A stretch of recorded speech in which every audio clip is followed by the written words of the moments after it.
이제 우리 오리엔테이션에서 배운 방식대로 문제를 풀어나가면 되는데요. 각각의 응시 종목별로 시험 문제를 푸는 방법이 달라져요. 일반 기계기사 같은 경우는 지금까지 우리가 오리엔테이션에서 배웠던 요 순서대로 문제를 풀어서 2D, 3D 답안을 작성하면 끝인 거거든요. 그런데 기계설계산업기사 같은 경우에는 설계 변경 적용권이 있습니다. 이거는 뭐냐 하면 예를 들어서 설명을 드릴게요. 얘가 베어링이거든요. 베어링의 이름이 주어져요. 문제에. 이 베어링은 몇 번 베어링입니다 하고 주어지는데 주어진 베어링을 다시 다른 베어링으로 바꾸십시오 하고 베어링 번호를 새로 줘요. 이 베어링을 이 베어링으로 바꾸십시오 하고 베어링 번호를 새로 준다고요. 즉 이게 무슨 뜻이냐? 자로 측정해서 문제를 풀 수 없다는 거예요. 자로 측정해서 먼저 문제를 풀었어도 베어링이 변경이 되면 관련 규격을 KS에서 찾아보셔야 되거든요. KS 규격집을 찾아보셔야 돼요. KS 규격집을 찾아보시면 베어링의 외경, 폭, 내경 이게 전부 다 달라지게 되는 겁니다. 달라지게 되면 관련 부품의 사이즈도 다 달라진다는 소리예요. 즉 베어링의 외경이 변하게 되면 여기에 상대물이 누구예요? 본체죠. 본체에 있는 베어링의 홈 부분의 사이즈가 달라진다는 뜻이죠.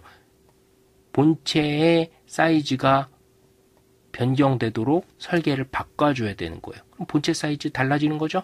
자, 내경이 달라져요. 내경이 달라지면 뭐가 달라집니까? 축의 두께가 달라지는 거지. 축의 두께가 달라지게 돼요. 자, 축의 두께가 달라졌습니다. 축의 두께가 달라지니까 관련된 또 뭐가 영향을 받아요? 이 오일실이 또 영향을 받네. 오일실의 사이즈가 또 변경이 되게 되는 거죠. 오일실이 변경이 되고 오일실이 변경이 되다 보니까 관련된 커버도 또 변경이 돼야 되는 거죠. 그래서 하나의 제품이 변경이 되면 그 유관된 제품의 사이즈를 전부 다 바꿔서 설계 변경을 할 수 있도록 그렇게 문제를 내는 게 기계설계 산업기사의 문제 출제 스타일이라고 보시면 돼요. 이게 설계 변경권이에요. 예시를 들어서 이렇게 말씀드린 거고요. 관련된 부분 어느 부분을 바꿔라 하는 거는 또 다른 부분을 바꿔라 이렇게 나오는 거거든요. 요거는 추후에 다시 어느 부분을 어떻게 바꿔라 하는 기계설계 산업기사 설계 변경 적용권 예시를 다시 말씀드릴 거예요. 어쨌든 이런 식으로 하나의 부품이 바뀌었을 때 관련 부품들도 모두 바꿔서 설계를 할 수 있도록 문제를 풀어야 되는 게 기계설계 산업기사의 설계 변경 적용권이다 라고 보시면 되겠습니다.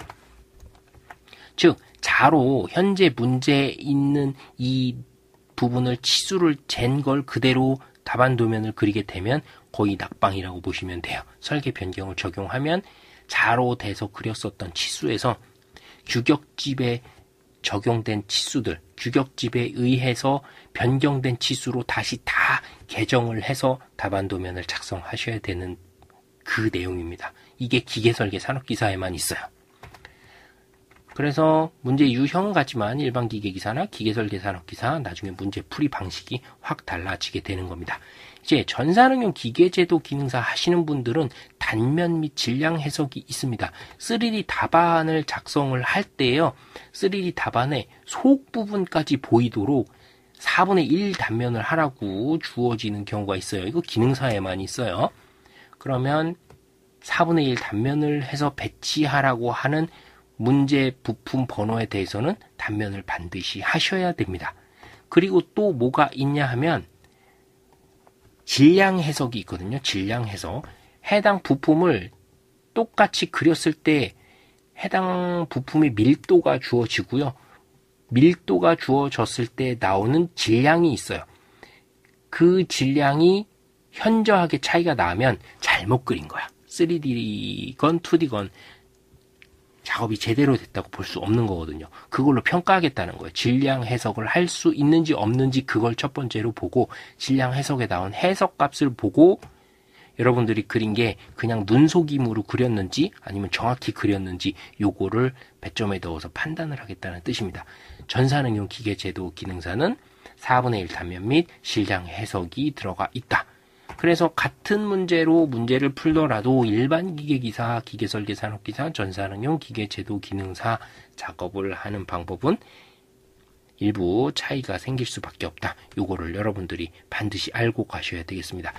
특히 이제 설계산업기사나 제도기능사 하시는 분들 일반 기계기사보다 조금 더 하셔야 돼요. 더 하셔야 될 게 한두 가지가 더 있는 거죠. 작업이. 자, 이렇게 해서 각각의 응시 종목별로 문제 푸는 방법에 차이가 있다는 것을 여러분들한테 인지시켜 드리기 위해서 이 말씀을 드렸어요.